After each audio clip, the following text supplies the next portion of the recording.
I'd been living with David on his family's old dairy farm for about 6 months. The property sat on 40 acres of pasture and woods, with the nearest neighbor almost 3 miles down a gravel road. It was a Thursday in late October. We were having dinner on the couch and watching some documentary about deep sea creatures, when suddenly the dogs started barking, that throaty warning they usually saved for coyotes or strangers. David muted the TV, and we sat there listening. The barking continued, focused on the front of the house. I heard boots crunching on gravel outside coming up the long driveway. I got up and looked through the window. Our porch light was on, but the driveway curved behind a row of cedar trees, so I couldn't see who was approaching. The dogs were going crazy now, scratching at the door. David grabbed his phone and pulled up the security camera app. We'd installed 2 cameras after a string of rural break-ins this previous summer. The front camera showed a man walking toward the house. He was tall and wearing a dark jacket and jeans. His hands were and his head was down like he was deep in thought. He stopped about 20 feet from the porch and stood there without looking up or calling out. After maybe 30 seconds, he started walking again and climbed up the steps slowly before stopping in front of the door. I stayed by the window, trying to see his face, but he was standing at an angle where the porch light only caught his profile. David walked to the door but didn't open it. He called through asking if he could help. The man didn't answer right away, but when he did, his voice sounded almost bored. He said he was looking for the Hendersons. David told him nobody by that name lived there. The man asked if he was sure and said it used to be their place. David explained we'd been there for 6 months, but the man neither responded nor made any move to leave. David asked if he needed directions somewhere. The man didn't answer, but we could see him move closer until he was maybe a foot from the door. We watched him put his hand on the doorknob. David immediately told him to step back. The man didn't move at first, then quietly, almost like he was talking to himself, he said he thought he smelled chili. My blood went cold. The kitchen window had been opened earlier for steam. I'd closed it after dinner, but the smell could have drifted out. David's voice got harder, and he told the man he was asking him to leave, right now. The man finally stepped back, but instead of walking down the steps, he moved to the side toward the window where I was standing. I jerked away from the glass. David called 911, and while he was talking to the dispatcher, I pulled up the camera app on my phone. The man was standing at the side of the house now, looking up the second-floor windows. The dispatcher said a deputy was on the way, but was 20 minutes out. I kept watching the camera feed.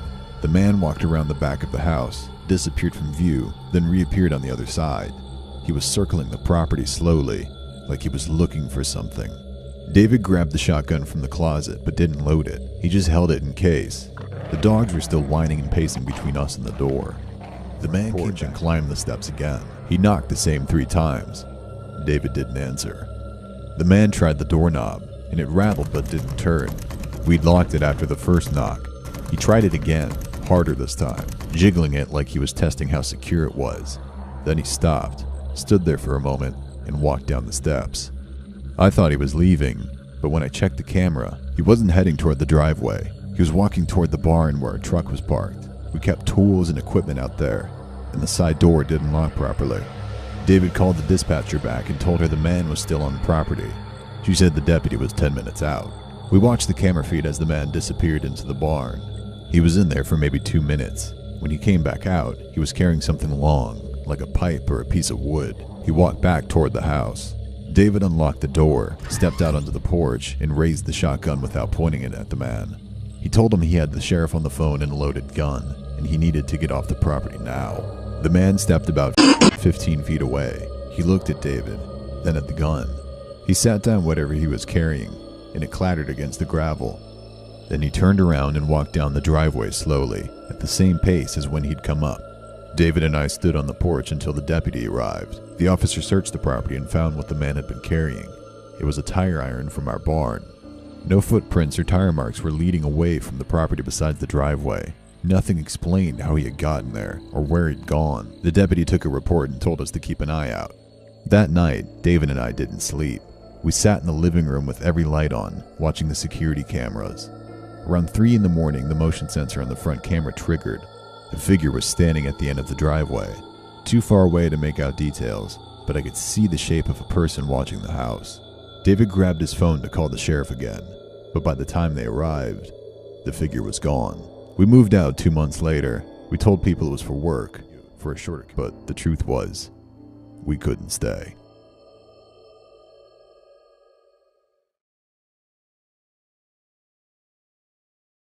I was supposed to stay at my sister Sarah's cattle farm for 2 nights while she and her husband drove to Denver for their daughter's emergency surgery.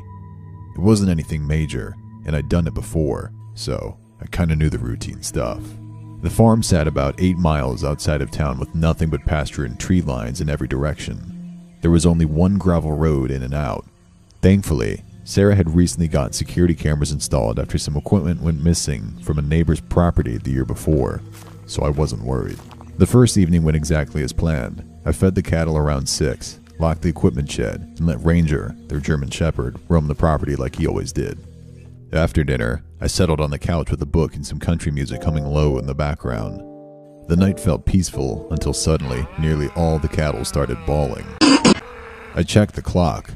It was 15 past midnight. I stood up and looked out the window toward the pasture, but everything was just shadows moving against the fence line. I pulled up the camera feed on my phone. The front pasture was the usual darkness and grass moving in the wind. I flipped through the screens, but everything looked perfect except for Ranger was missing from all the frames. I called for him. He always came when called, but this time he didn't. I called his name over and over, but he still didn't show up. After about 10 minutes, dread started to crawl up into my chest. Ranger didn't wander off. He was trained and knew this property better than I did. I grabbed a flashlight in my jacket and headed outside. The air was cold with wind cutting through the open pasture. I walked toward the barn, scanning for Ranger, expecting to find him cornered by a coyote or caught in some fence wire. Instead, I found the back pasture gate wide open and stopped dead in my tracks. I latched the gate myself 2 hours ago. I was certain. But standing there in the cold, doubt crept in. Maybe I'd rushed it. Maybe I hadn't pushed it all the way closed, and the wind had done the rest. I walked over and shut it properly this time, hooking the chain through twice. The cattle were still restless, moving in tight circles near the tree line. Something had spooked them. Back inside, I locked the door and sat down, trying to shake the feeling that something was off.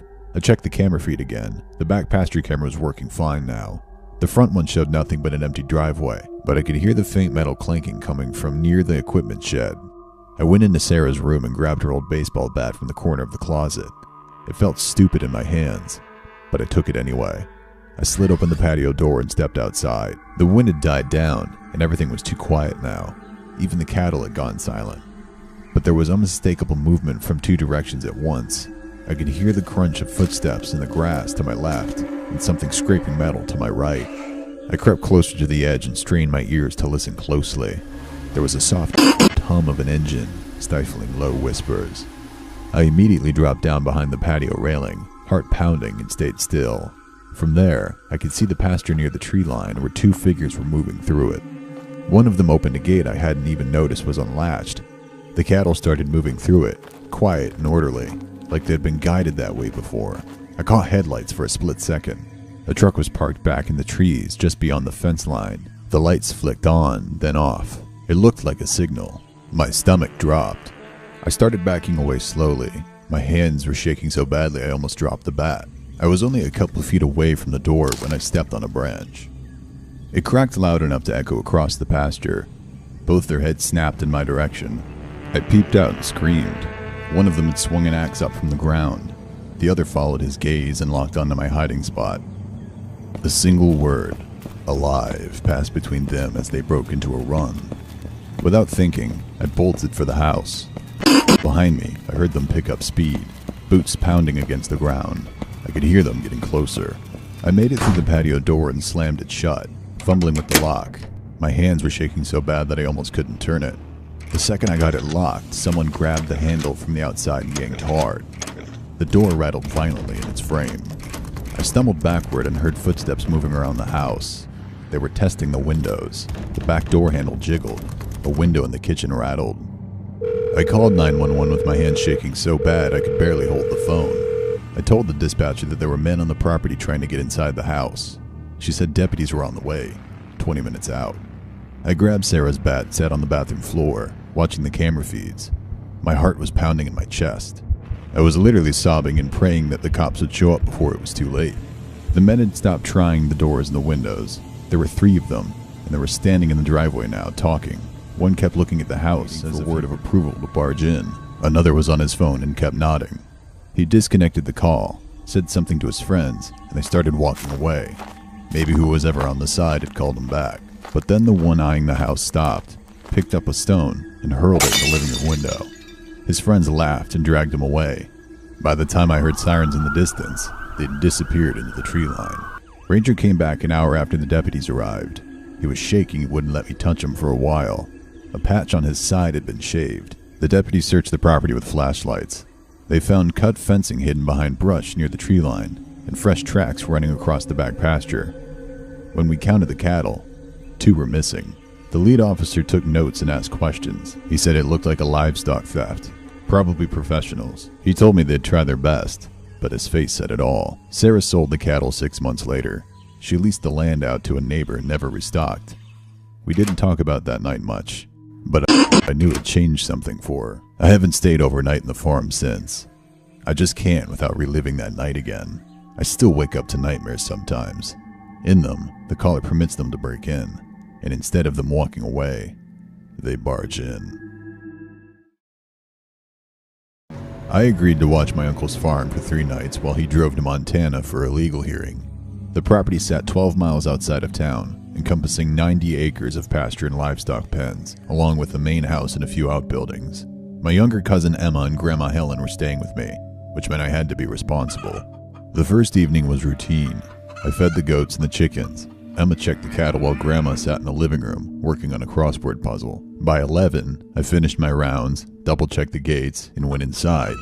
Just as I bolted the door, the chickens fluttered in their coop. The goats bleated in short bursts, and the cattle shifted in their pen. But the animals did that sometimes. It's the coyote or fox circling the pens. So, I stood at the kitchen window and scanned the tree line, but could hardly see past 10 meters in the dark. I flipped on the yard lights, flooding the space between the house and the outbuildings. The animals started to calm.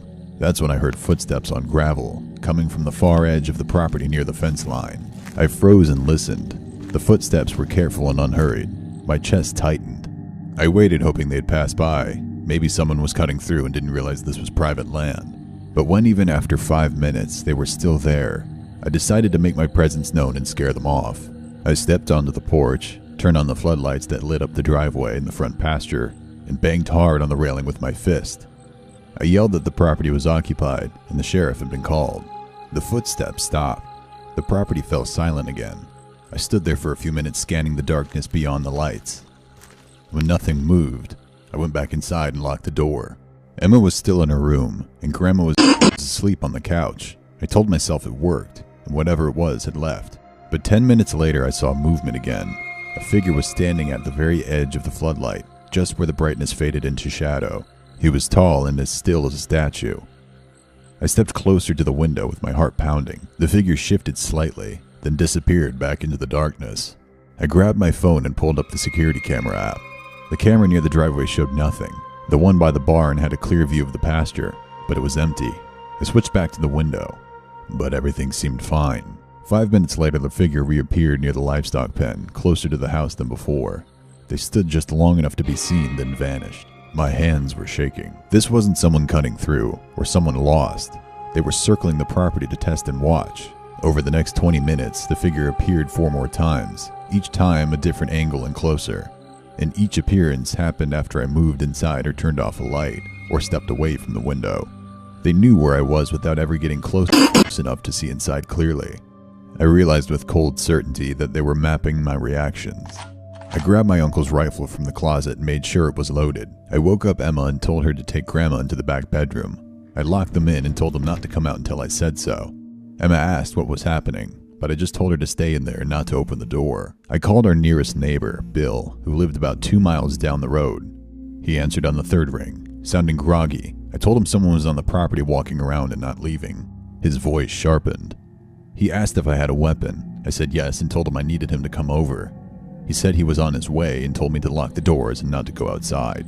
I called 911 next and told the dispatcher everything. She said a deputy was on the way, 15 minutes out. I positioned myself in the living room where I could see 3 different windows. The rifle sat across my lap, and every light in the house was on now. The figure appeared again near the livestock gate, standing in full view under the floodlights.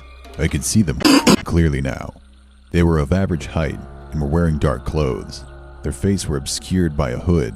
They stood completely still with their head tilted slightly toward the house, like they were listening. In the distance, I heard sirens. The figure didn't move or react, just stood there staring at the house. Then slowly, they turned and walked back toward the tree line.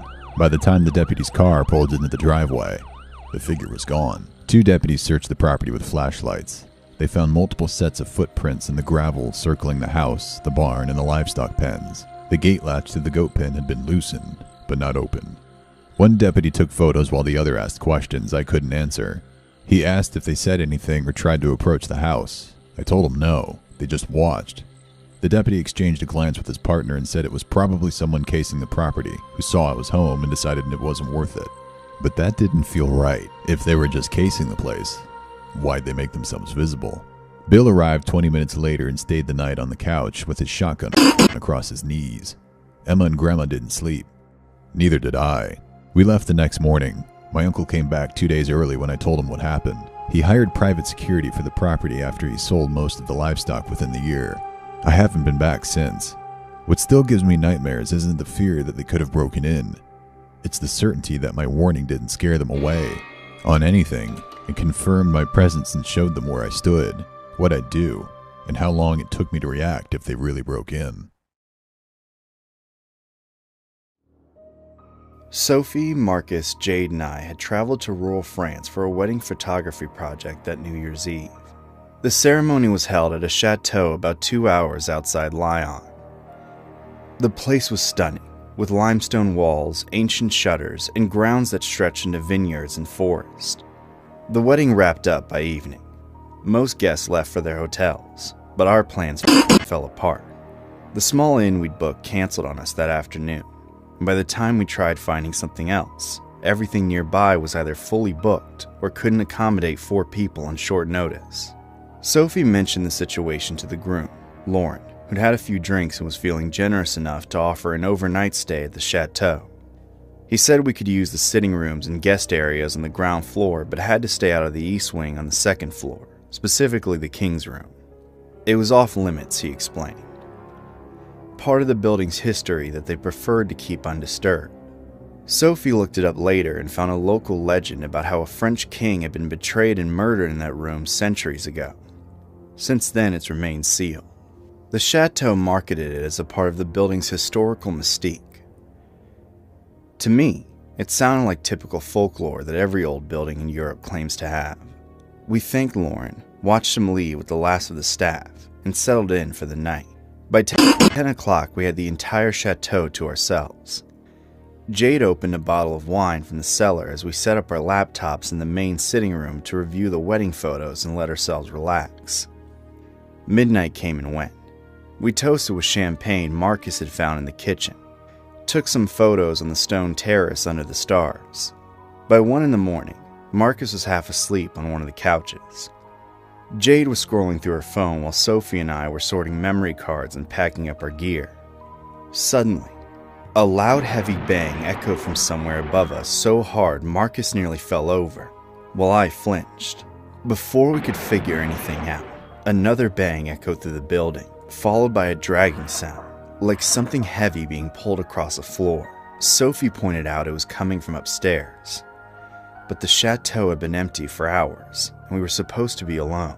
Jade suggested maybe someone had come back, but there was no car in the driveway. We checked the front entrance, but it too was still locked from the inside, exactly how we left it. The banging continued above us from somewhere in the direction of the east wing. Marcus grabbed a flashlight from his camera bag and suggested we check it out. None of us wanted to, but it felt better than sitting downstairs all night listening to those sounds. We moved through the ground floor first, checking every room and closet. Everything was as it should be. But the moment we reached the main staircase, the banging stopped. We stood at the base of the stairs, unsure whether to go any further. Marcus didn't want to. He reminded us that Lauren had been very clear about the east wing being off limits. Jade argued that we had to check anyway, because if something went missing, it would be on us. I said that it was probably just some old pipes settling in the building, The chateau's lighting was minimal at night, with just a few wall sconces casting long, uneven shadows. We climbed the stairs slowly. The second floor opened into a long corridor lined with doors to guest rooms and storage. At the far end, barely visible in the dim light, stood a heavier door with iron fixtures. It had to be the king's room. Instead of going all the way down, we stopped maybe 20 feet from it, close enough to see that the door was shut with the iron bolt across it, looking rather undisturbed, but there were unmistakable movements inside. We could hear the soft footsteps padding across the wooden floor. My mouth felt parched and my palms were sweaty. Someone was in there, and he wanted us to know it, because the next second, we twisted the doorknob so hard the whole frame rattled. Sophie shrieked and nearly fell as we turned and bolted, skipping steps but never slowing down to check who. We made it to the ground floor and into a sitting room, slamming the door and locking it behind us. We spent the rest of the night in that room, barely speaking, jumping at every creak of the old building. Marcus wanted to call the police, but we didn't know what we'd even say. Besides, Lauren had already warned us. We decided to wait until the staff returned. Dawn came slowly. By 7, we heard vehicles pulling up outside. The chateau was coming back to life. We met the staff in the main hall, 2 women who managed the property, and an older man who served as caretaker. We told them what we heard. The 2 women exchanged a glance before one of them told us how the king's room had been opened 3 weeks ago for restoration work. The Historical Society wanted to document the interior before sealing it again. The woman explained that the workers had reported problems like missing tools and displaced equipment that had been left overnight. One of the workers claimed to hear footsteps in the corridor when the building was locked. I asked if they caught anyone. She shook her head. No theft had been officially reported. The workers refused to continue, so the room was resealed. My blood went cold. Marcus asked if that meant someone had been in there the night before. The woman didn't answer directly. She said they recommended we leave soon, and that they'd be conducting a thorough inspection of the property. We packed our gear in under 10 minutes and left. The chateau staff never called us with updates. We never saw any news reports about an arrest or an intruder being found either. But the lack of knowledge doesn't stop me from reliving the horror every night, and wondering exactly what we had gotten into and escaped.